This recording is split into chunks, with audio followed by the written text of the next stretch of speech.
Slides into first, the run scores, and the Growlers win the ball game.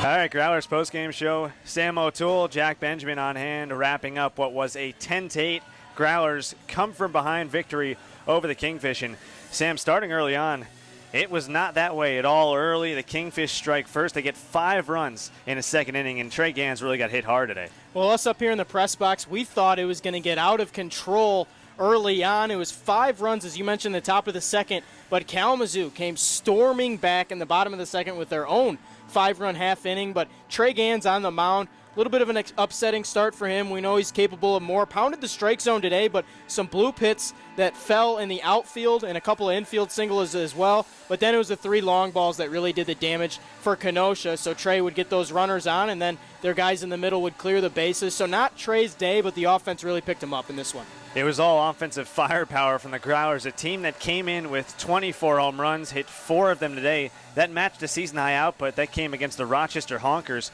just a little while back. It was multi-home run games in that game from Trey Gann and Brandon Gomez, and this time around it was Nick Hutchins. He has been spectacular all season, an all-star bid to show for it, and doing it again.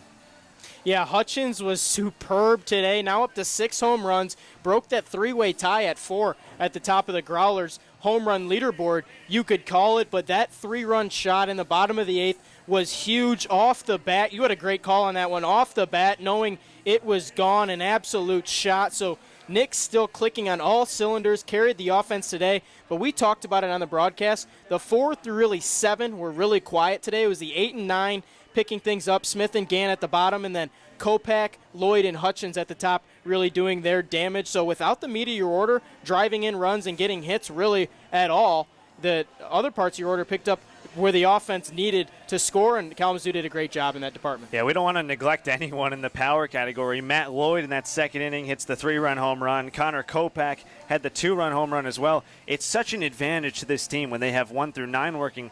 You talked about it, the middle of the order was struggling, but we had the bottom of the order to pick them up, the top of the order, and Trey Gant continues to roll Matt Lloyd back on track. Good to see some lefty bats really getting it going. Well, with a right-hander on the mound, you're going to see more righties, so this could be Kalamazoo's A lineup when you have Smith and Gant at the bottom, really turning it over to the top with ease. But when you got the lefties, as you mentioned, Trey Gant, who I just talked about, Dan Robinson, Matt Lloyd, all those guys swinging the bat well. Jordan Verdon didn't have the best game, but making contact, some of those will start falling. When you have the 4 lefties like that contributing to go along with the right-handed power that we saw from Hutchins, it makes for a lethal order that struggled the past couple of weeks but really woke up here at home.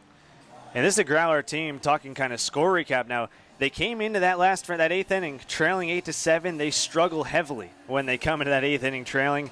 And Nick Hutchins, the 3-run home run, was the booster. They had the 5-run second as well. They go on to score 10 runs. Let's talk about the bullpen a little bit too, though. Grant Schneider, he came in relief. He did give up the home run to Dylan Rosa, that one in the 7th inning. But Garvin Alston, we've talked about him as Houdini all year, and he didn't get him into too many slippery situations this time. He was fantastic. Well, starting off with Grant, he had 5 road appearances in a row, 2.57 ERA coming into home. He did give up that solo home run, which was an absolute shot by Dylan Rosa, but he settled down after that, got a few strikeouts. Garvin Alston picking up his first win of the season.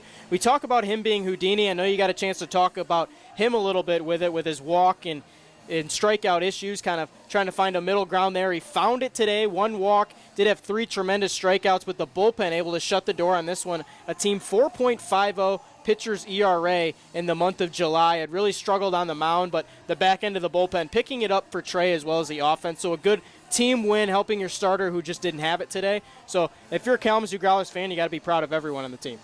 So the Growlers get a huge come from behind victory. They win it 10-8 over the Kenosha Kingfish. And what do they have to do now to get the sweep tomorrow? They haven't swept a team since, well, it's been quite a while at home, I believe, against the Rochester Honkers at least 3 or 4 weeks ago. So what's it going to take tomorrow? I understand there's a new pitcher going on the mound.